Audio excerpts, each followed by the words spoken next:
दर्शकवृन्द नमस्कार। स्पेस संवादको आजको नवीनतम श्रृङ्खलामा यहाँहरूलाई हार्दिक स्वागत छ। स्पेस संवादको आजको श्रृङ्खलामा हामी राष्ट्रपतिले पछिल्लो समय नागरिकता विधेयक प्रमाणीकरण नगर्दाखेरि मुलुकमा उत्पन्न राजनीतिक परिस्थिति, दुई पक्षले चाहिँ आफ्ना फरक फरक तर्क गरिरहँदाखेरि वास्तवमा राष्ट्रपतिले नागरिकता विधेयक पारित नगरेर राम्रो गर्नुभयो या संविधानको उल्लङ्घन गर्नुभयो, यसमा दुई अर्थी मतहरू आइरहेका छन्। यस विषयमा कुराकानी गर्न आज हामीले यसको पछिल्लो पाटोको विषय र राष्ट्रपतिले आजका दिनमा नागरिकता विधेयक प्रमाणीकरण नगरेर राम्रो गर्नुभयो या नराम्रो गर्नुभयो अर्थात् संविधानको उल्लङ्घन गर्नुभयो, यसै पेरिफेरीमा कुराकानी गर्न वरिष्ठ अधिवक्ता दिनेश त्रिपाठी हाम्रो स्टुडियोमा उपस्थित हुनुहुन्छ। नमस्कार, यहाँलाई स्वागत छ। नमस्कार, धन्यवाद। अब नागरिकता विधेयकको विषयमा धेरै चर्चा चलिरहेछ। यसमा चाहिँ प्रतिपक्षीले बचाउ गरिरहेछ राजनीतिक वृत्तमा हेर्दा नेकपा एमाले र सत्तारूढ गठबन्धन दलहरूले राष्ट्रपतिले संविधानको उल्लङ्घन गर्नुभयो, अब अदालतबाट परमादेश माग्नुपर्छ भनेर कानुनविदहरूसँगै छलफल गरेर त्यतापट्टि गृहकार्य भइरहेको छ। सुरुमा यहाँलाई के लाग्छ राष्ट्रपतिको कदमको बारेमा चाहिँ तपाईँको भनाइ के छ? अब राष्ट्रपतिको जुन यो मुभ आयो त्यो प्रथम दृष्टिमै हेर्दाखेरि त्यो अनकन्स्टिट्युसनल छ। उहाँले संविधानको स्पष्ट प्रावधानलाई उहाँले चाहिँ त्यसलाई तिरोहित गर्नु हो, त्यसलाई चाहिँ निम्त्याउनु गर्नु हो, त्यसको पालना गर्नु भएन। जसो संविधानको 113 को उपधारा 4 ले स्पष्ट रूपमा ब्ल्याक एन्ड व्हाइटमा त्यहाँ कुनै दुविधाको लागि कुनै स्थान राखेको छैन। स्पष्ट रूपमा के बन्दोबस्त गरेको छ भने कि दोस्रो चोटि यदि पार्लियामेन्टले कुनै बिल पास गर्दछ भने त्यो चाहिँ राष्ट्रपतिले प्रमाणीकरण गर्नेछ भनेको छ। अर्थात् संविधानको भाषा त्यहाँ चाहिँ म्यान्डेटरी छ, बाध्यात्मक छ। त्यहाँ राष्ट्रपतिलाई कुनै स्पेस दिएको छैन, कुनै इफ एन्ड बट्स दिएको छैन। एकचोटि राष्ट्रपतिलाई त्यो स्पेस दिएको छ, एकचोटि उहाँले त्यो प्रेरोगेटिभ त्यो अप्सन उहाँले युज गरिसक्नुभयो, उहाँले त्यो फर्काउनु भयो। एकचोटि फर्काउन पाउनुहुन्छ, त्यो हामीले पनि त्यो बेला निकै ह्यु एन्ड क्राई भएको थियो। तर मैले त्यो बेला चाहिँ राष्ट्रपतिलाई नै डिफेन्ड गरेको थिएँ। मैले भने एकचोटि त राष्ट्रपतिलाई त्यो संविधानले स्पेस दिएकै छ, अब त्यो कुरालाई त सहजताका साथ चाहिँ स्वीकार गर्नु पर्यो। तर दोस्रो चोटि राष्ट्रपतिलाई त्यो अप्सन छैन। राष्ट्रपतिलाई दोस्रो चोटि अब यो लेजिस्लेटिभ विस्टममा, किनभने यो पार्लियामेन्टले ल बनाउने हो, लेजिस्लेचरले ल बनाउने हो, त्यसको बुद्धिमत्तामाथि एकचोटि पुनर्विचार होस् भन्ने राष्ट्रपतिले एउटा ध्यानाकर्षण गर्ने हो, एकचोटि चाहिँ पुनर्विचार गर भन्ने हो। तर त्यसपछि चाहिँ के हो भने त्यो लेजिस्लेटिभ विस्टम हो। अब हाउसले पार्लियामेन्टले त्यही नै देख्यो, पार्लियामेन्टको विवेकले, पार्लियामेन्टको विस्टमले त्यो नै देख्यो, त्यो नै सत्य देख्यो। त्यसमा पुनः त्यसलाई पास गर्यो। अब हामी जनप्रतिनिधिमूलक प्रणालीमा छौँ। जनप्रतिनिधिमूलक प्रणाली भनेपछि इलेक्टेड पार्लियामेन्ट या दुईटै हाउस छ। पार्लियामेन्ट चाहिँ ल मेकिङ चाहिँ इन्स्टिट्युसन हो, कानुन बनाउने अधिकार उसलाई छ। राष्ट्रपति हामीले सेरेमोनियल हामीले बनाएका छौँ, त्यहाँ चाहिँ हामीले सक्रिय राष्ट्रपतिको परिकल्पना हामीले गरेका छैनौँ। अर्थात् के छ भने राष्ट्रपतिले प्राइम मिनिस्टरको क्याबिनेटको एड एन्ड एडभाइसमा फङ्सन गर्ने हो। सो मोटो आफैले चाहिँ फङ्सन गर्न मिल्दैन। राष्ट्रपतिले फङ्सन गर्ने सो मोटो आफैले फङ्सन गर्ने भनेको चाहिँ त्यही सरकार बनाउँदाखेरि अब यदि स्पष्ट बहुमत नभएको बेलामा उहाँले चाहिँ राष्ट्रपतिले चाहिँ मुभ गर्न सक्छ। बाँकी कुराहरूमा चाहिँ त्यसो हो भने राष्ट्रपतिले चाहिँ पुनर्विचारका लागि जुन संसदमा विधेयक पठाउनु भयो, उहाँले सुझाव सहित हैन यो विषयमा चाहिँ करेक्सन गर्नुस् भनेर पठाउँदाखेरि संसदले त्यतापट्टि ध्यानै नदिएर फेरि बहुमतको दम्बमा चाहिँ हुबहु पारित गराएर पठाउँदाखेरिको परिस्थिति यो हो। अब तर्क पनि यसमा यस्तो छ।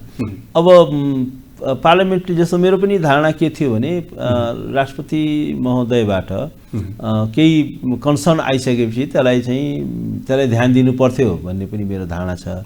तर के हो भने अब यसको कन्स्टिट्युसनली तपाईँले त्यसलाई क्वेसन गर्न सक्नुहुन्न।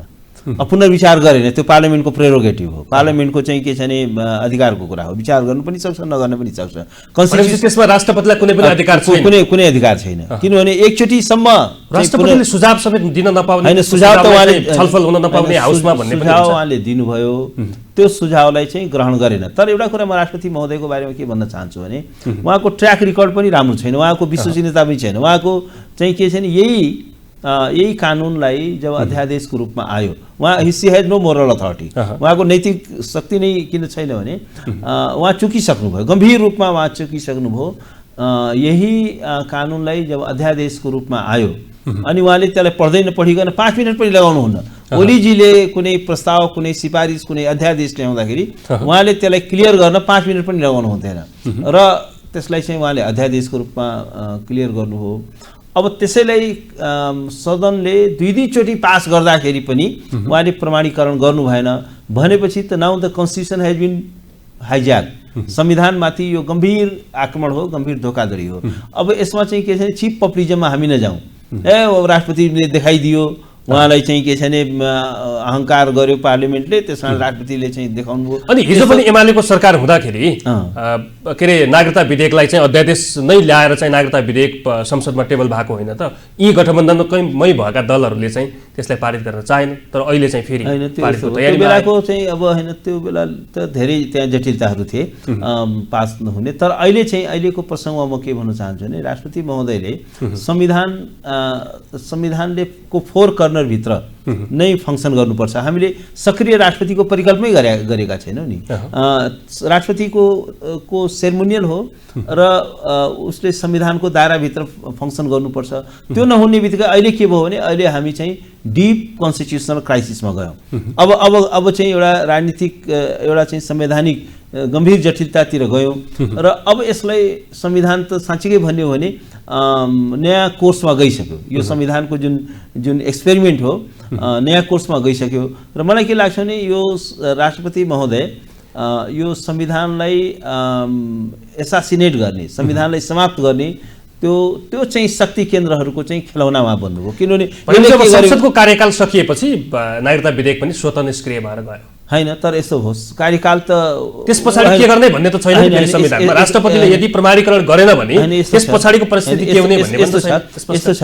उहाँले गम्भीर चाहिँ के छ नि बदनीयत के देखाउनु भने उहाँलाई त संसदको कार्यकाल सिद्धिने दिन त उहाँले पठाएको होइन नि उहाँलाई त पहिले बिल पठाइएको थियो नि तर उहाँले चाहिँ के हो 15 दिन गुजार्नुभयो उहाँले त्यो समय त गुजार्नु भयो नि त उहाँलाई समयको सेन्सिटिभिटी उहाँले टाइमली पठाइएको थियो त्यसकारण के हो भने बदनीयत चाहिँ के छ भने राष्ट्रपतिको पार्टमा देखियो उहाँको चाहिँ इभिल डिजाइनमा उहाँ वर्क गरेको देखियो उहाँले चाहिँ के छ भने हिजो साँच्चीकै भन्यो भने यो संविधानलाई ट्र्याम्पल गर्नमा यो संविधानलाई चाहिँ समाप्त गर्नमा ओली एन्ड विद्या भण्डारीको गम्भीर भूमिका रह्यो हिजो हाउसलाई पनि दुई चोटि बदल गर्नुभयो त्यसपछि त्यो बेला चाहिँ नागरिकता विधेयक पनि उहाँले पास गर्नुभयो त्यति मात्र नभएर संवैधानिक परिषद सम्बन्धी कानुनलाई उहाँले अध्यादेशलाई पनि उहाँले क्लियर गर्नुभयो ती सबै निष्क्रिय भए हैन त्यो चाहिँ उहाँहरूले चाहिँ त्यो पारित गर्न सकेन निष्क्रिय भए केही कुराहरुमा चाहिँ अदालतमा मुद्दा पनि विचाराधीन पनि भयो तर एउटा कुरा के हो भने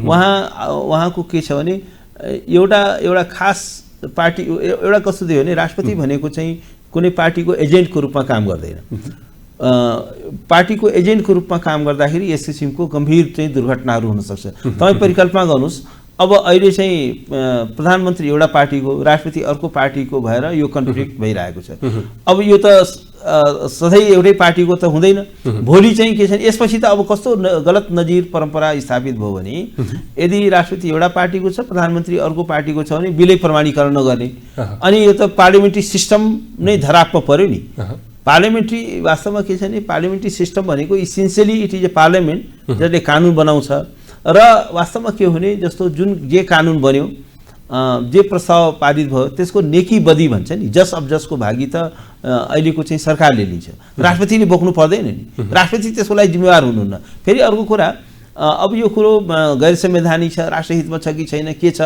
भन्ने कुराको फाइनल इन्टरप्रेटर भनेको राष्ट्रपति होइन राष्ट्रपतिले सुझाव दिनुभयो द्याट्स अल तर उहाँको सुझाव चाहिँ म्यान्डेटरी हुँदैन त्यो सुझाव हो सर्वोच्च अदालतलाई मात्रै कानुनको व्याख्या गर्ने अधिकार छ। अन्तिम व्याख्याता भनेको सुप्रिम कोर्ट हो। त्यसमा पनि कानुन बदल गर्ने अधिकार चाहिँ सर्वोच्च अदालतको पनि संवैधानिक इजलासलाई मात्रै छ।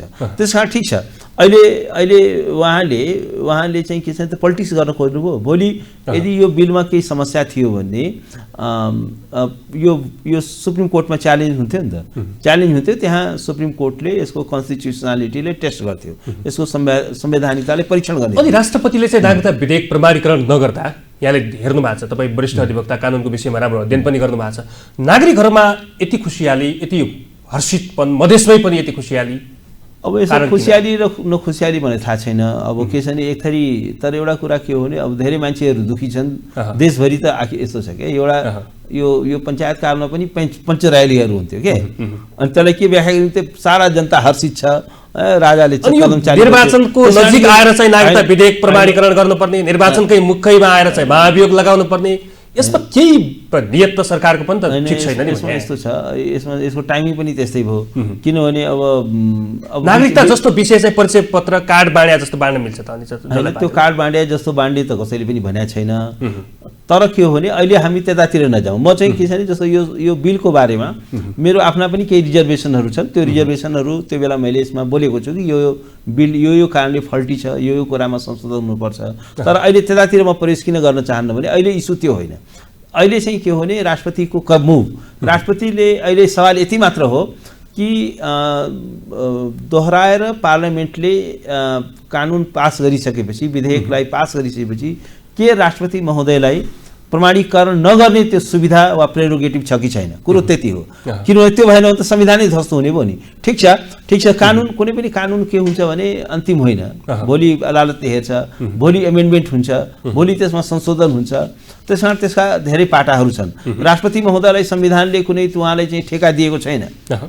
त्यो चाहिँ के छ भने उहाँले, किनभने जनप्रतिनिधिमूलक प्रणालीमा छौँ, प्रधानमन्त्रीय प्रणाली हो, त्यसमा चाहिँ संविधानले ट्रस्ट गरेको इन्स्टिट्युसन पार्लियामेन्ट हो, प्रधानमन्त्री हो। गलत कानुन बनाउँछ, गलत पोलिसी लिन्छ, त्यसको चाहिँ त्यसलाई फेस गर्ने त प्रधानमन्त्रीले हुन्छ। चुनावमा हार्छ नि, के भयो, गल्ती गर्छ भने चुनावमा हार्छ। दुईटा चिज हुन्छ, सच्याउने बाटो। राष्ट्रपति भनेको चाहिँ संसदमाथि या प्रधानमन्त्रीको निर्णयमाथि पुनरावेदन सुन्ने निकाय होइन, त्यसमाथिको अपिल सुन्ने अधिकार होइन, त्यसको विस्टममा प्रवेश गर्ने अधिकार उहाँलाई छैन। उहाँको काम चाहिँ के छ भने बिल चाहिँ के छ भने पास भयो, त्यसलाई ल बनाउने हो र त्यसपछि एकचोटिसम्म एक्सेप्सन दिन्छ। त्यसकारण के हो भने अब उहाँले त कस्तो गर्नु भने अब एउटा डिक्टेटरको जस्तो मानव कि संविधानमा राष्ट्रपति मात्रै छ, अरू कोही पनि छैन। ल, प्रमाणीकरण भएन, नागरिकता विधेयक प्रमाणीकरण भएन, संसदको कार्यकाल पनि सकियो होइन, आयु सकियो, मुलुक चाहिँ यति बेला निर्वाचनमा होमिसकेको छ। यस पछाडि यदि राष्ट्रपतिले विधेयक प्रमाणीकरण गर्नु भएन भने त्यस पछाडिको परिस्थिति के हुने भनेर संविधानले स्पष्टसँग व्याख्या गर्न सकेन? होइन, यस्तो हुन्छ, संविधान चाहिँ सज्जन मान्छेहरूको लागि बनाइन्छ कि संविधानका जुन एक्टर्सहरू हुन्छन्, जुन हाई कन्स्टिट्युसनल फङ्सनिजहरू हुन्छन्, उनीहरूमा आधारभूत विवेक हुनेछ, आधारभूत नैतिकता हुनेछ, आधारभूत एउटा विस्टम हुनेछ भन्ने परिकल्पनामा एउटा संविधान बनाइन्छ। तर संविधानका जुन एक्टर्सहरू एकदमै जालसाज हुनेछन्, एकदमै चाहिँ के छ भने विवेकहीन हुनेछन् र कन्स्टिट्युसनल प्रोसेसलाई नै हाइज्याक गर्नेछन्। जस्तो राष्ट्रपतिले दोहोऱ्याएर पठाउँदा पनि पासै नगर्ने पनि राष्ट्रपति हुनेछ भनेर संविधानले परिकल्पना गरे। तपाईँले पनि पढ्नु भएको छ, एकताका राजा वीरेन्द्रले समेत फिर्ता पठाएको नजिर छ होइन। अब त्यो कुराको पञ्चायतको कुरा अर्कै भयो, त्यो पञ्चायत त नभनु बहुदल त यस्तो छ। फिर्ता पठाएको भने त्यो बेलाको चाहिँ यस्तो थियो, त्यो बेलाको चाहिँ के थियो भने यो चाहिँ बहुदलमै हो, ठिक। 90 को कन्स्टिट्युसनमा के थियो भने राष्ट्राध्यक्षलाई या राजालाई चाहिँ एउटा के थियो भने यो त्यो बेलाको संविधानमा सर्वोच्च अदालतको चाहिँ राय लिन सक्ने पनि अधिकार थियो। उनले फिर्ता पठाएको भन्दा पनि राय लिनलाई पठाएको हो। त्यसकारण अब त्यो अहिलेको संविधानमा त्यो राय लिन पाउने त्यो चाहिँ संवैधानिक बन्दोबस्त छैन। सर्वोच्च अदालतले मुद्दाको फैसला गर्ने हो, राय प्रमाणीकरण गर्ने बाध्यता संविधानमा छ, तर यदि प्रमाणीकरण नभएको खण्डमा के हुने भन्ने चाहिँ स्पष्ट छैन। त्यो बेलाको होइन, त्यसकारण त्यही त संविधानमा सबै कुरा लेखेर साध्य पनि हुँदैन। संविधान चाहिँ के छ भने एउटा गुड फेथमा यसका एक्टर्सहरूले काम गर्नेछन् भन्ने परिकल्पना बनेको हुन्छ। अब गुड फेथमा काम नगर्दाखेरि अब संविधानहरू दुर्घटना पर्छ।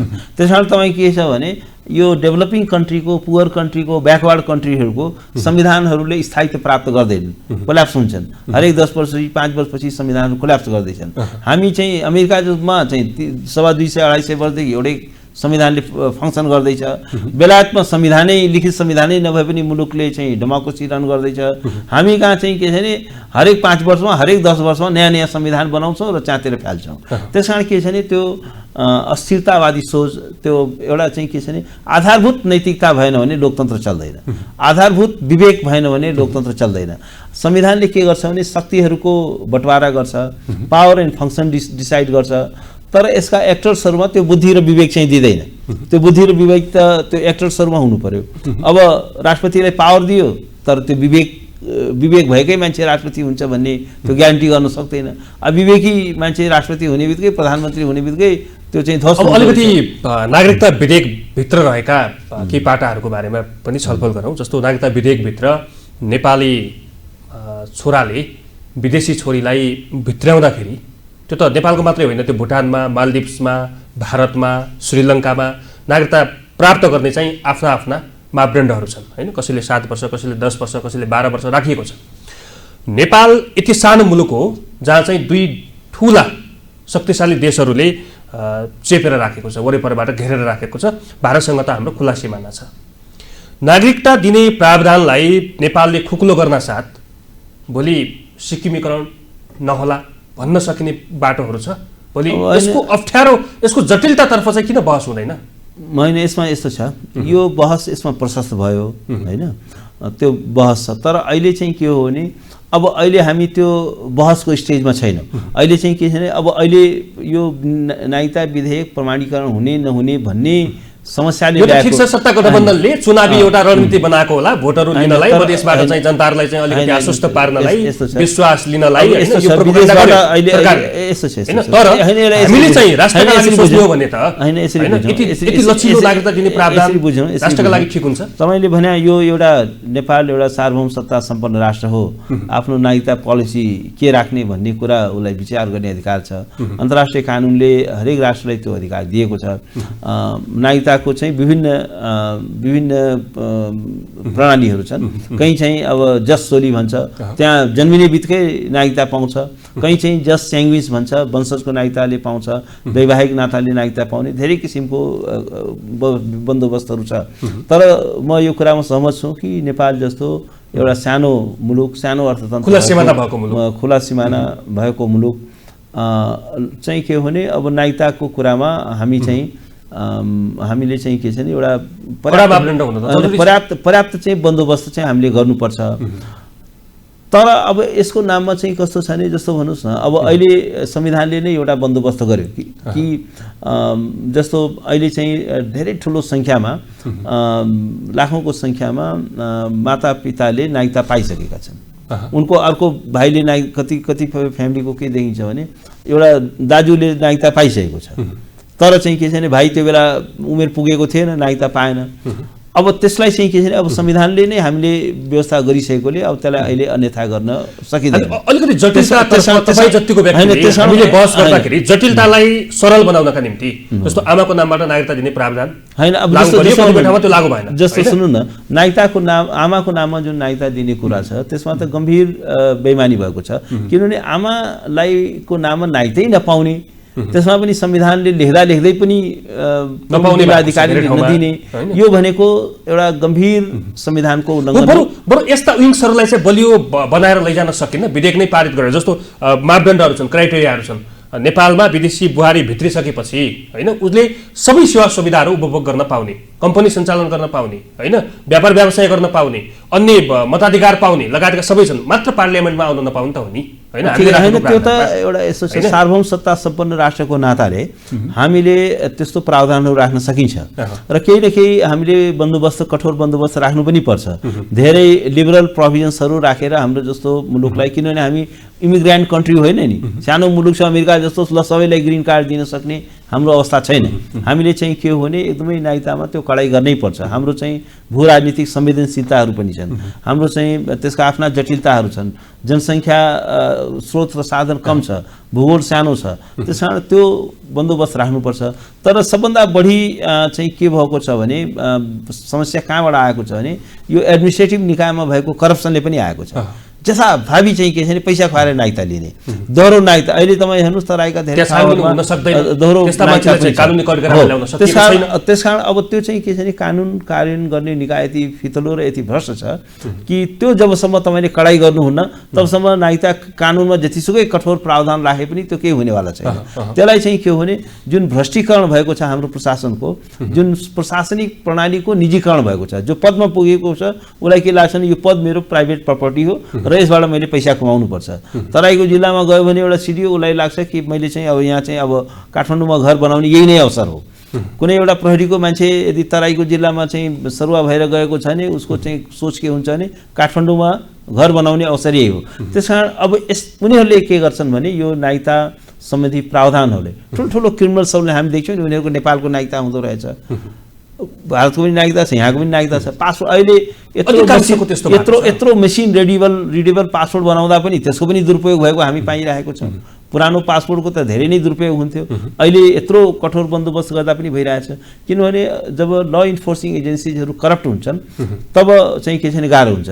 त्यसकारण हामीले नागरिकता सम्बन्धी जुन हाम्रो प्रावधान छ त्यसमा चाहिँ हामीले गम्भीर रूपमा सोच विचार गर्नैपर्छ, नेसनल डिबेट हुनुपर्छ। वास्तवमा डिबेटै नभइकन राष्ट्रपतिको कदम त यही कुरा रोक्नलाई थियो होइन, यस्तो थियो राष्ट्रपतिलाई यो रोक्न केही पनि थिएन। उहाँको चाहिँ इभिल डिजाइन उहाँको के थियो भने फुर्सदमा गर्न मिल्दैन, राष्ट्रपतिको असल नियत भएको भए त उहाँले त ओलीजीले ल्याएको अध्यादेश पनि रोक्नुहुन्थ्यो होला नि त। ठिक छ, त्यति बेला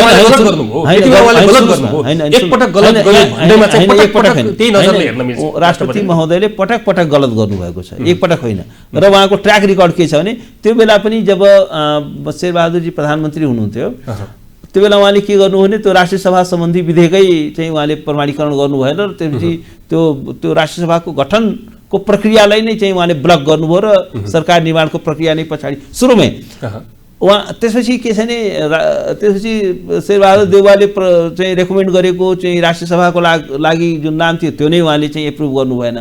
त्यसपछि त्यति बेला त धेरै गलत भयो, अदालतले प्रमाणित दिइसकेपछि चाहिँ सरकार बन्यो। त्यसकारण राष्ट्रपति महोदयलाई म कुनै क्लिन चिट दिन चाहन्न। कुनै चाहिँ त्यसपछि हेर्नुहोस् ओलीजीको पालामा नङ्गा नाचै भयो, संविधानमाथि खुला चाहिँ प्रहार भयो, हस्तक्षेप भयो र अहिले चाहिँ ठिक गर्नुभयो भनेर किन सक्नुहुन्न तपाईहरु? अहिले पनि बेठिक गर्नु हो। अहिले के छ भने यो कानुनको गल्तीलाई राष्ट्रपतिले सच्याउने ठाउँ होइन। त्यो सच्याउने ठाउँ भनेको कि त पार्लिमेन्ट आफैले हो कि त कोर्टले हो। राष्ट्रपतिलाई संविधानले तपाईँले जति पावर दिएको छ त्यति युज गर्नु पर्यो नि। म नै चाहिँ अब यो नेपालको रक्षकमै हुँ, मै चाहिँ अभिभावक त हो नि, राष्ट्रको अभिभावक होइन। अभिभावकले भने चाहिँ छोराछोरीले अभिभावक भने चाहिँ के हुन्छ भने त्यो चाहिँ राष्ट्रपतिले चाहिँ के छ भने एउटा कम्युनिकेट गर्न सक्छ, तर राष्ट्रपतिसँग एक्जिक्युटिभ पावर छैन। यो त के हो भने अलि अगाडि भन्नुभएको थियो नि संविधानमा धेरै विषयहरू लेखिँदैनन् होइन। संविधानमा चाहिँ नलेखेको विषयवस्तु राष्ट्रपतिबाट त्यो कदम उहाँबाट चाहिँ के अरे लागू भयो, उहाँले चाहिँ प्रमाणीकरण गर्नु भएन, अभिभावकत्व ग्रहण गरेर गर्नु भएन। अभिभावक त भन्ने हुँदैन। अभिभावक चाहिँ के छ भने यो चाहिँ के छ भने राजकाजको विषय हो। यो घरमुली बाउले यसरी चाहिँ कानुन उठ्यो भन्ने कुरा होइन। यो चाहिँ एउटा चाहिँ राजकाजको विषय हो। यो चाहिँ एउटा संवैधानिक रुल अफ ल अनुसार चल्नुपर्ने हुन्छ र संवैधानिक सर्वोच्चताको कुरा हुन्छ। संवैधानिक सरकारका निकायहरू पदाधिकारीहरूले संविधानको 4 किल्लाभित्र रहेर सीमित रहेर काम गर्नुपर्ने हुन्छ। त्यसकारण के हो भने अब अहिले हेर्नुहोस् न, मुलुक त एउटा यो त अहिले त वास्तवमा साँच्चै भन्यो भने यो 72 सालको संविधान अलमोस्ट डेड भइसक्यो। मान्छेले भन्नु थाले कि राष्ट्रपतिले नै संविधान नमान्नु पर्ने हो भने आम मान्छेले किन संविधान मान्ने भन्दाखेरि अब यत्रो सकसपछि हामीले संविधान लेख्यौँ, यत्रो सशस्त्र द्वन्द्व भयो, 2 चोटि संविधान सभाको निर्वाचन भयो, त्यसपछि बल्ल बल्ल यो संविधान 70 वर्षमा 7 पटक संविधान बनेको छ नेपालमा संविधानको त। र अहिले यो पनि चाहिँ यो संविधान पनि अलमोस्ट च्यातियो। वास्तवमा साँच्चै भन्यो भने पार्लियामेन्ट्री सिस्टम फेल भइसक्यो। किनभने अब पार्लियामेन्टले ल बनाउँछ, राष्ट्रपतिले प्रमाणीकरण गर्दैन भनेपछि त अब एउटा नयाँ कोर्समा नयाँ उसमा बाटोमा गइसक्यो। अब संविधान चाहिँ साँच्चै भन्यो भने चुनावै पनि नहुन सक्ने दिशातिर जाँदैछ मुलुक। चुनावै भएन भने मुलुकको के हालत होला, त्यसपछि कुन कोर्समा जाला। त्यसकारण के छ भने यस्तो परिस्थितिलाई एभोइड गर्नुपर्छ। यस्तो चाहिँ कन्फ्रन्टेसनमा जानु हुँदैन। अब यस पछाडिको अलिकति थोरै पाटाहरू चाहिँ के लाउँ, म अघि भन्दै थिएँ जस्तो समाचार माध्यमहरूमा आएका छन् अहिले विभिन्न नाकाहरूबाट रोहिङ्ग्या शरणार्थीहरू भारतको बाटो हुँदै रोहिङ्ग्याहरू चाहिँ नेपाल प्रवेश गर्ने क्रम एउटा छ होइन, त्यतापट्टि सरकारको ध्यान छैन। भारतसँग खुला सिमाना छ, भारतबाट ओहोर दोहोर के अरे भारतीय नागरिकहरू चाहिँ ओहोर दोहोर भइरहेको छ, नेपाल नागरिकहरू ओहोर दोहोर गरिरहेछन्, त्यो अर्को पाटो होला। भारतले सुटर पठाएर काठमाडौँमा गोली हानेर एउटा नेपालीको हत्या हुन्छ होइन, यतापट्टि चाहिँ राज्यको ध्यान छैन। तर नागरिकतामा चाहिँ निर्वाचन नजिकै गर्दा त्यसमाथिको यति धेरै भनौँ न नजर चाहिँ राज्य संयन्त्र पनि कहीँ कतै यस्ता विषयहरूमा चुकेको छ। होइन यस्तो छ, होइन चुक्नु त धेरै कुरामा चुकेको छ। चुक्ने कुराको त लामो श्रृङ्खला छ होइन। यो विधेयकलाई नै यति ठुलो फन्डा किन बनाइदिएछ भने ठुलो फन्डा पनि यस्तो छ कि अब अहिले त के देखियो, प्रमाणीकरण गर्नु भएन, होइन प्रमाणीकरण गर्नु भएन, च्याप्टर क्लोज भन्ने हुँदैन। यो चाहिँ वास्तवमा सिरियस डिपार्चर हो के। अहिले यो संविधान अहिले जुन 72 सालको जुन हामीले संविधान चाहिँ एडप्ट गऱ्यौँ, त्यसले चाहिँ एडप्ट गरेको जुन सिस्टम हो, प्रणाली हो, नर्म्स हो, भ्यालु हो, मान्यता हो, दर्शन हो, त्यसमाथि चाहिँ एउटा प्राणान्तक प्रहार, मरणान्तक प्रहार हो यो। त्यस कारण के छ भने नागरिकता विधेयक प्रणाली गर्नु भएन, त्यसरी लाइटली चाहिँ हामीले लिन मिल्दैन। किनभने अब एउटा चाहिँ ट्रस्टमा चलेको सिस्टम हो नि, पार्लियामेन्ट्री सिस्टम या कुनै पनि पोलिटिकल सिस्टम, एउटा कन्स्टिट्युसनल गभर्मेन्ट भनेको त एउटा ट्रस्टमा चलेको सिस्टम हुन्छ। सरकारका विभिन्न निकायहरूको बिचमा कोअर्डिनेसन हुन्छ, ट्रस्ट हुन्छ र त्यो आधारमा चाहिँ चलेको हुन्छ र सबै पदाधिकारीहरूले त्यो भूमिका निर्वाह गर्नुपर्ने हुन्छ। अब राष्ट्रपति महोदयले जुन आफ्नो संवैधानिक ड्युटी हो त्यो निर्वाह नगर्दाखेरि अब एउटा धेरै ठुलो क्राइसिसमा पर्यो। चुनाव त आउँछ जान्छ, चुनावको मात्रै कुरो छैन नि, र अहिले पो चुनावको घोषणा भयो। तर त्योभन्दा अगाडि पनि आखिर नागरिकताको विषय त संविधान जारी भएको 7 वर्ष भइसक्यो, 8 वर्ष भइसक्यो, 7 वर्ष त हामीले पुरा नै गरिसक्यौँ।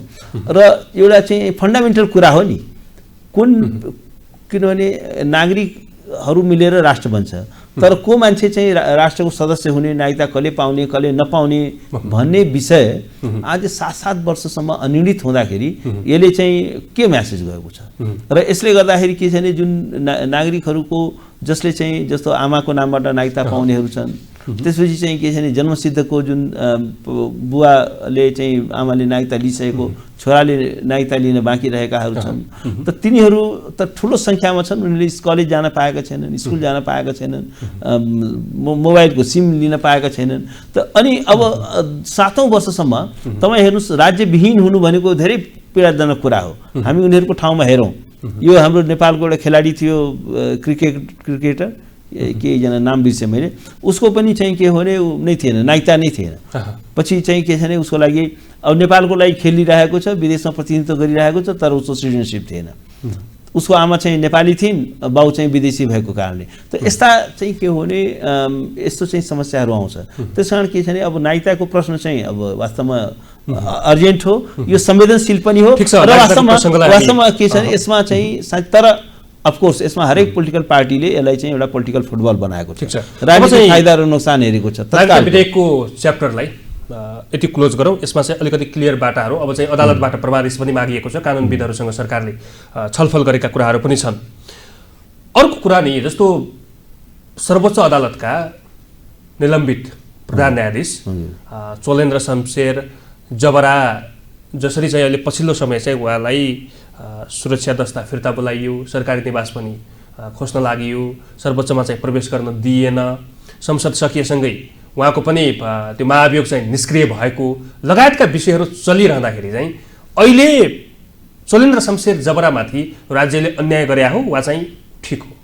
अब होइन, राज्यले अब यहाँ कस्तो छ भने अब हिजो चोलेन्द्र शमशेरले गरेका भ्रष्टाचारहरू अनि कुकृत्यहरूको चाहिँ बारेमा चाहिँ हाम्रो ध्यान छैन। अनि उहाँ चाहिँ के छ भने अब उहाँ नै अन्यायमा पर्नुभयो, उहाँले चाहिँ न्यायपालिकामाथि सिरियस ड्यामेज गर्नुभयो, त्यसलाई चाहिँ न्यायाधीशको पदलाई एउटा पैसा कमाउने एउटा टोलको रूपमा रूपान्तरित गर्नुभयो, अदालतको माफियाकरण गर्नुभयो र एउटा चाहिँ संस्थागत भ्रष्टाचार। अदालतमा पहिला सेटिङ भन्ने शब्द सुनिँदैन थियो, अहिले यो उहाँको पालामा हो सिटिङ भन्ने। पहिला चाहिँ के छैन, अलिअलि भनसुनको कुरा हुन्थ्यो, अलिअलि चाहिँ यसो सोर्स फोर्स चाहिन्छ है यसो मुद्दा जित्नलाई भन्ने अलि यता गर्दा सुनिन्थ्यो। तर उहाँको पालामा आएपछि सेटिङ है, सेटिङ मिलाउनुपर्छ है, सेटिङ मिलाएन भने त मुद्दा जितिँदैन भन्ने कुरा चाहिँ के छ भने उहाँको पालामा चाहिँ सुरु भयो। र उहाँले कार्यपालिकाले गरायो होइन, कार्यपालिकाले उहाँले गराउनु भयो, उहाँले सेटिङ गराउनु भयो र न्यायपालिकालाई चाहिँ के छ को भ्रष्टीकरणको लागि एउटा चाहिँ खलनायक उहाँ नै हो। र उहाँमाथि अब ठिक छ, उहाँ चाहिँ नराम्रो हो, उहाँले चाहिँ भ्रष्टाचार गर्नुभयो, के अरे जन्मकैद सुनाएका व्यक्तिलाई चाहिँ उन्मुक्ति दिनुभयो, बलात्कारीहरूलाई चाहिँ उन्मुक्ति दिनुभयो भन्ने आवाज तपाईँहरूको छ, बारको पनि त्यही आवाज छ। संसदबाट महाअभियोग पारित नभइसके पश्चात होइन, संसदले त महाअभियोग पारित गर्न सकेन, त्यस पछाडि चाहिँ अनि के अरे चोलेन्द्र शमशेर जबरालाई जबरजस्ती कार्यपालिकाले हस्तक्षेप गर्न मिल्छ? यसमा यस्तो छ, अहिले यो जस्तो यो महाभियोगको जुन प्रस्तावको बारेमा के भनिन्छ भने यो अरू प्रस्ताव जस्तो होइन।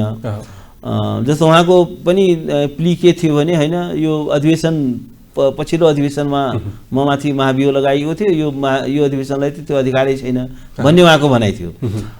र अब अहिले धेरैको बुझाइ के पनि छ भने होइन, अब यो नेक्स्ट पार्लियामेन्ट अब यो त अहिले यसको अवधि सिद्धियो, तर वास्तवमा के छ भने महाभियोग प्रस्तावको चाहिँ निरन्तरता हुन्छ, किनभने संसद भन्ने इन्स्टिट्युसन एउटा पर्मानेन्ट इन्स्टिट्युसन हो, यसका पात्रहरू हरेक 5 वर्षमा बदलिन्छ, तर पार्लियामेन्ट एज ए इन्स्टिट्युसन चाहिँ त्यो कायम रहन्छ।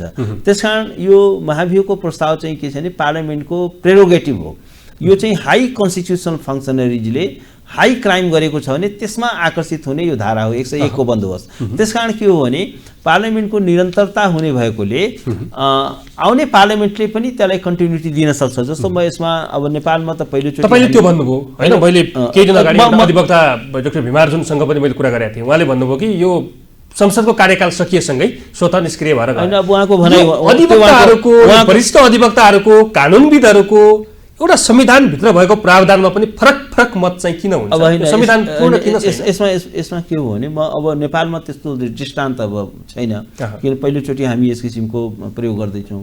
तर भारतमा एउटा चाहिँ मुद्दामा यो भएको छ, जस्तो रामास्वामी भन्ने न्यायाधीशमाथि त्यहाँ महाभियोग लगाइएको थियो, महाभियोगको प्रक्रिया जारी रहँदाखेरि त्यो त्यही बेला चाहिँ संसद भङ्ग भयो र चुनावमा गयो। त्यसपछि नयाँ संसद चुनिएर आएपछि त्यो संसदले त्यसलाई अगाडि बढाउन खोज्दाखेरि त्यो चाहिँ कोर्टमा च्यालेन्ज भयो र के भनियो होइन, यो नयाँ चुनावपछिको संसदलाई यो अधिकार छैन भन्ने प्रश्न उठ्दाखेरि इन्डियन सुप्रिम कोर्टको कन्स्टिट्युसनल बेन्चले के रुलिङ दियो भने होइन, यो चाहिँ अरू प्रस्ताव जस्तो होइन, यो विशेष प्रकृतिको प्रस्ताव हो, पार्लियामेन्ट्री सिस्टमको निरन्तरता रहन्छ। त्यसकारण के छ भने पुरानो पार्लियामेन्टको लेगेसीलाई महाभियोगको सम्बन्धमा यो पार्लियामेन्टले चाहिँ क्यारियन गर्न सक्छ र त्यसकारण के छ भने यो महाभियोगको प्रस्ताव चाहिँ सक्रिय छ भनेर त्यो रुलिङ दिएपछि त्यसमा चाहिँ मतदान भयो, त्यो चाहिँ आफ्नो कोर्समा पुग्यो। त्यसकारण अब हामी कहाँ चाहिँ के छ भने संविधान भनेको चाहिँ खालि लिखित प्रावधानहरू मात्र होइन, त्यसलाई एउटा व्याख्याको कुरा पनि हुन्छ। संविधानलाई के गर्दाखेरि रुल अफ ल बलियो हुन्छ, के गर्दाखेरि सार्वजनिक जीवनमा नैतिकता र सदाचार कायम हुन्छ, के गर्दाखेरि लोकतन्त्र बलियो हुन्छ, एउटा त्यो लाइटमा त्यो आलोकमा चाहिँ हामीले संविधान चाहिँ संशोधन गर्नुपर्ने, संविधानलाई व्याख्या गर्नुपर्ने हुन्छ। अब आउने सरकारले पनि संसद बनिसके पश्चात महाभियोगको प्रस्ताव चाहिँ त्यो चाहिँ कन्टिन्युटी प्राप्त गर्न सक्छ र यसमा यद्यपि चाहिँ के छ भने संविधानले स्पष्ट, त्यसैले त के हुन्छ भने संविधानले त स्पष्ट लेखेको छैन, संविधानले धेरै कुरा स्पष्ट लेखेको हुँदैन, तर संविधानलाई चाहिँ हामीले संविधानको समग्रतामा संसदले महाभियोग किन पारित गर्न सकेन, किन लगाउन सकेन यो अन्तिम होइन। त्यसमा त एउटा कुरा त के भइदियो भने प्रमुख प्रतिपक्षी दलको नै एउटा चाहिँ अपवित्र साँठगाँठ देखियो प्रमुख प्रतिपक्षी दलको मत नहुने हो भने त एक्ज्याक्टली। त्यस कारण के देखियो भने अब त्यो एउटा अपवित्र साँठगाँठ देखियो। चोलेन्जले पनि जसरी चाहिँ बयानमा प्रस्तुत भए र ओलीजीको चाहिँ उहाँले गुणगान जय जयकार गर्नुभयो, त्यसबाट पनि त्यो अपवित्र साँठगाँठ रहेछ भन्ने कुरा पनि त्यो स्पष्ट भयो। त्यस कारण के हो भने अब चोलेन्द्र जस्तो यत्रो चाहिँ भ्रष्टाचारलाई सरकारको सिधै हस्तक्षेप देखियो क्या न्यायालयमाथि। महाभियोग प्रमाणित नभइसकेपछि, पारित नभइसकेपछि सर्वोच्च फर्कन पाउनु पर्दैन? होइन, त्यो त पाउँदैन। त्यसमा होइन, पाउँदैन। त्यसमा त के हो भने धेरै जुरिस्टहरूको यो मत छ, इभन जजेजहरूको सोसाइटीले पनि के भन्यो भने यसले निरन्तर बारको चाहिँ गुण्डागर्दीका कारणले चाहिँ उहाँले के अरे प्रवेश गर्न पाएन भन्नुभएको छ हैन? सरकारको चाहिँ ठाडो हस्तक्षेप भन्नुभएको छ, कार्यपालिकाको ठाडो हस्तक्षेप भन्नुभएको छ। यो चाहिँ बार संसदले आफूले गर्न नसकेको गल्ती चाहिँ सरकारले किन स्वीकार गर्न सक्दैन? यस्तो छ, यो बारको गुण्डागर्दी होइन, यो चोलिन शमशेर राणाको चाहिँ गुण्डागर्दी हो कि चाहिँ म चाहिँ हाउसमा के अरे सर्वोच्चमा चाहिँ म फर्की छाड्छु भनेर जुन उहाँले गर्नुभयो त्यो चाहिँ दुस्साहस हो। त्यो चाहिँ एउटा निर्लज्जताको पराकाष्ठा हो। उहाँमा अलिकति पनि सेन्स अफ सेम रहेनछ, अलिकति पनि उहाँमा सेन्स अफ एकाउन्टेबिलिटी रहेनछ।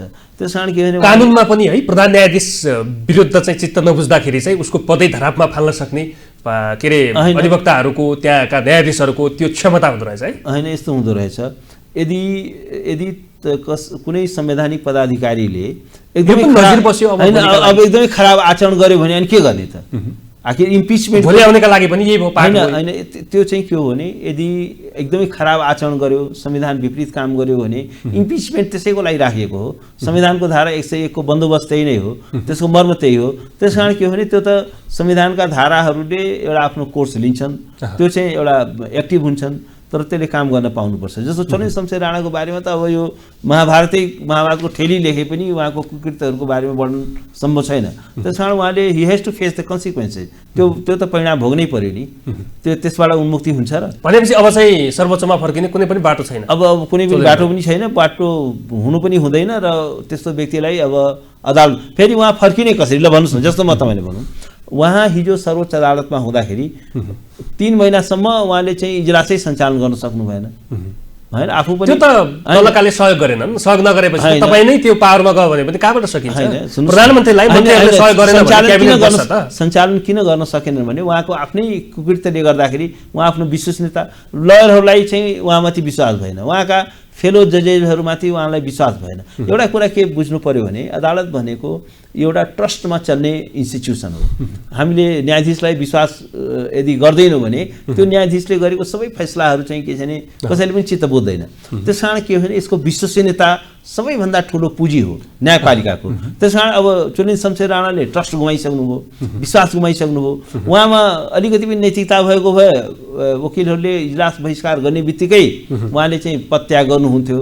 फेलो जजेजहरूले उहाँसँग बेन्च, तपाईँसँग हामी बेन्चै सेयर गर्दैनौँ। संसारको इतिहासमा कहीँ पनि यस्तो घटना पाइँदैन कि इन मासे साराका सारा न्यायाधीशहरूले होइन तपाईँ प्रधान न्यायाधीशसँग तपाईँसँग हामी बेन्च नै सेयर गर्दैनौँ भन्ने कुरा चाहिँ संसारमा त्यस्तो दृष्टान्त पाइँदैन। तर उहाँले न्यायपालिकालाई त्यो चाहिँ के छ भने एउटा धरातलमा पुर्याउनु हो।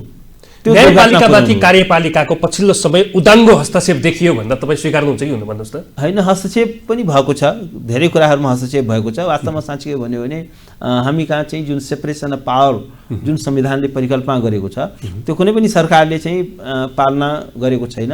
र हरेक सरकारहरू के छ भने एउटा आफ्नो अनुकूलको न्यायपालिका चाहन्छन्।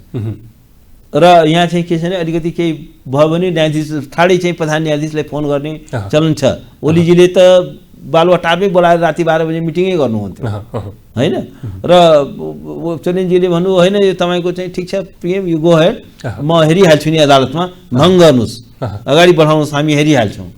साँच्चै भन्यो भने दोस्रो how far it is true, तर एउटा कुरा गम्भीर रूपमा एकदमै यस्तो स्रोतबाट सुनिन आयो कि दोस्रो पटकको जुन त्यो ड्राफ्ट भयो नि, यो जुन शेरबहादुर देउवाले चाहिँ बहुमत सहित पेश गर्दाखेरि पनि राष्ट्रपतिले प्रधानमन्त्री नियुक्त गरिनन्। राष्ट्रपतिको जुन धारणा आयो नि त्यो चाहिँ ड्राफ्ट गर्ने नै सर्वोच्च अदालतको एकजना सिटिङ न्यायाधीश थिए भन्ने कुरा पनि आएको छ। भनेपछि चोलिन शमशेर र ओलीजीको कत्रो ठुलो साँठगाँठ रहेछ र आफ्नो एउटा सिटिङ जजलाई चाहिँ उहाँले चाहिँ ल यो चाहिँ प्रस्ताव तपाईँले ड्राफ्ट गरिदिनु पर्यो भनेर पठाउनुहुन्छ। त्यस्तो कुराहरू आएको थियो। राति 12 बजे उहाँ चाहिँ बैठक गर्नुहुन्छ। अपुष्ट खबरहरू अपुष्ट होइन, अब धेरै कुरा त नेपालमा के हुँदो रहेछ भने धेरै कुराहरू बाहिर आइहाल्दो रहेछ कि यो बडो ओपन सोसाइटी ओपन। प्रधान न्यायाधीश सोलेन्द्र शमशेर जबराले नै प्रदेशको अर्को सरकार पनि त गठन गर्नुभयो नि होइन। अब यस्तो भयो उहाँले गठन गरेको भन्दा के हो भने उहाँको चाहिँ चलेन। अब 4 जना न्यायाधीश एकातिर भयो अनि उहाँले चाहिँ डिसेन्टिङ ओपिनियन लेख्दाखेरि फेरि उहाँमाथि तत्कालै महाभियोग आउला भन्ने डर निरीह भएर हो। त्यसो भएर उहाँको चलेन। उहाँले त्यसपछि उहाँले ओलीजीलाई गएर भन्नुभयो सरी पिएम मैले सकिनँ। उहाँले 4 जना चाहिँ के छ भने न्यायाधीशहरूलाई कन्भिन्स गर्न सक्नु भएन। 4 जना न्यायाधीश अर्कोतिर भयो र त्यो भएको कारणले गर्दाखेरि सक्नु भएन। पहिलोचोटि त के भयो भने 3 र 2 भयो। म तपाईँलाई इनसाइड स्टोरी भन्दैछु। पहिलोचोटिको चाहिँ भङ्गको दौरानमा के हो भने 3 जनाहरूले चाहिँ रिट जारी गर्ने पक्षमा भए। अब 2 जना चाहिँ जारी नगर्ने चोलेन्द्र उनको उहाँको 1 जना अर्को न्यायाधीश बेन्चमा जो थिए जारी नगर्नेमा भयो। अब बहुमत र अल्पमत हुने हो। त्यस कारण के छ भने त्यो अल्पमतको राय लेख्ने उहाँले हिम्मत गर्न सक्नु भएन र उहाँले चाहिँ त्यसलाई गो हेड बन्नु पर्यो। दोस्रो चोटि पनि त्यही नै हो। उहाँले चाहिँ सक्नु भएन। 4 जना एगेन्स्टमा भइदिए। उहाँले जुन बेन्च गठन गर्नुभएको थियो त्यो पहिले सुरुको जुन बेन्च गठन थियो त्यो चाहिँ विघटनलाई सदर गर्ने गरी गर्नुभएको थियो। तर हामीले कुरा बुझ्यौँ। अब हामी निष्कर्षमा जाउँ, कन्क्लुजनमा जाउँ। कार्यक्रमको स्पेस संवादको अन्तिम चरणमा छौँ। अब चाहिँ हरेक पालाका सरकारहरू यहाँले भन्नुभयो कार्यपालिका न्यायपालिकामाथि जहिले पनि हाबी हुन खोज्छ र चाहिँ सरकारले आफ्नो इन्ट्रेस्टको इमान्दार न्यायालयको के अरे भनौँ न न्यायमूर्ति चाहिँ चाहन्छ होइन। प्रधान न्यायाधीश चाहिँ चाहन्छ सकेसम्म फोन तुरुन्तको तुरुन्त उठाउने खालको होस् त्यस्तो चाहन्छ। अब यस्तो गर्दाखेरि हाम्रो देशको न्याय प्रणाली, हाम्रो देशको संविधान होइन, हाम्रो मुलुकको राष्ट्रियता, स्वाभिमान, सार्वभौमिकता जुन हरेक नेताका जिब्रोमा जनजिब्रोमा चाहिँ झुन्डिन्छन् नि, यो चाहिँ कहाँ जान्छ? होइन, अब यो चाहिँ हामी एज ए नेसन एउटा ठुलो क्राइसिसमा छौँ र यसको सबैभन्दा ठुलो कारण के हो भने हाम्रो जुन नेतृत्ववर्ग छ त्यसलाई कुनै संवेदनशीलता छैन। यी विषयहरूको बारेमा उनीहरूलाई कुनै हेक्का नै छैन। वास्तवमा साँच्चै के भन्यो भने पद भनेको राजनीतिको एक मात्र उद्देश्य पद प्राप्त गर्नु र त्यसबाट अर्थोपार्जन गर्नु, त्यसबाट बेहिसाब ढङ्गले पैसा कमाउनु। वास्तवमा नेपाल एउटा यस्तो मुलुक भएको छ जहाँ आज सबै उद्योगहरू बन्द भयो। एउटा मात्रै उद्योग चाहिँ के छ भने नाफावाला एउटा मात्रै उद्योग छ, त्यो हो राजनीतिको उद्योग। र आज तपाईँहरूले हेर्नुभयो भने आज व्यापारीहरूसँग पैसा छैन। पैसा कोसँग छ भन्दाखेरि राजनीतिज्ञहरू नेताहरूसँग छ। किनभने व्यापार त कुनै चलेकै छैन, उद्योग कुनै चलेकै छैन, सबै बन्द छ, सबै धराशायी छ। र जुन व्यापारीसँग पैसा छ त्यो पैसा भनेको त्यो नेताहरूको पैसा उनीहरूले चलाएका छन्। त्यस कारण के हो भने र एउटा असफल मुलुकको यो पनि एउटा ठुलो उदाहरण हो कि जुन देशमा व्यापारीले भन्दा नेताले बढी कमाउँछ, त्यो एउटा असफल राष्ट्रको एउटा इन्डिकेटर त्यो हो। त्यस कारण अहिले चाहिँ के छ भने बेहिसाब चाहिँ के छ भने राष्ट्रको दोहन भएको छ। अब हेर्नु न, समानुपातिकको पद सारा बिक्रीमा छ, त्यो दामानुपातिक बनाइदिनु भयो उहाँले।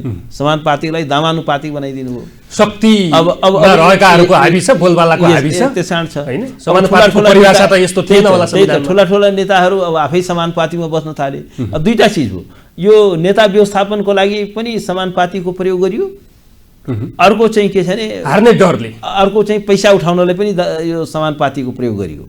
त भन्दाखेरि के छ भने अब हाम्रो राजनीति त वास्तवमा डिरेल भइसक्यो, संविधान डिरेल भइसक्यो। त्यस कारण उहाँहरूको जुन उच्च मूल्य र मान्यताहरू छ नि, तपाईँले सार्वभौम सत्ता भन्नुभयो, राष्ट्रिय हित भन्नुभयो, लोकतन्त्रको आदर्शहरू, त्यो उहाँहरूको मस्तिष्कमै छैन। भनेपछि यो लडाई चाहिँ यो व्यर्थको लडाई छ, यसको बिना लगामको घोडा जस्तै यो लडाई छ। उहाँ चाहिँ के छ भने जुनसुकै पार्टी हो, इरेस्पेक्टिभ अफ पार्टी, जुनसुकै पार्टीको भए पनि उहाँहरूमा चाहिँ उहाँहरू चाहिँ सत्ताको लागि एउटा मनोरोगी जसरी सत्ताको लागि लागिरहनु भएको छ। एउटा यो बेलगामको राजनीति भन्न मिल्छ। यो चाहिँ एउटा हामी कहाँ पुग्ने हो, यो चाहिँ भ्रष्ट राजनीति हो। यो चाहिँ भ्रष्ट राजनीति हो।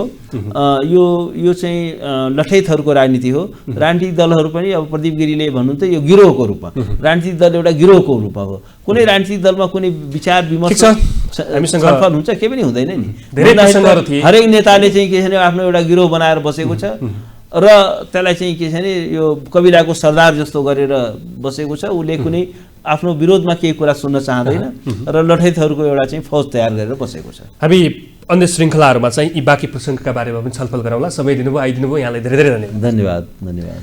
दर्शकवृन्द, कार्यक्रम स्पेस संवादको आजको श्रृङ्खलामा पछिल्लो समय नेपालमा चलेको राजनैतिक वृत्तमा चलेका सरगमीहरू, यी गरमागरमी राष्ट्रपतिको नागरिकता विधेयक प्रमाणीकरण नगर्दाखेरि उत्पन्न परिस्थिति, चोलेन्द्र शमशेर जबराले सर्वोच्च फर्किन नपाउँदाको अर्को परिस्थिति लगायतका विषयमा वरिष्ठ अधिवक्ता दिनेश त्रिपाठीसँग कुराकानी गर्यौँ। आजका लागि स्पेस संवादको समय सकिएको छ। खेम्बम बिदा हुन्छु। नमस्कार।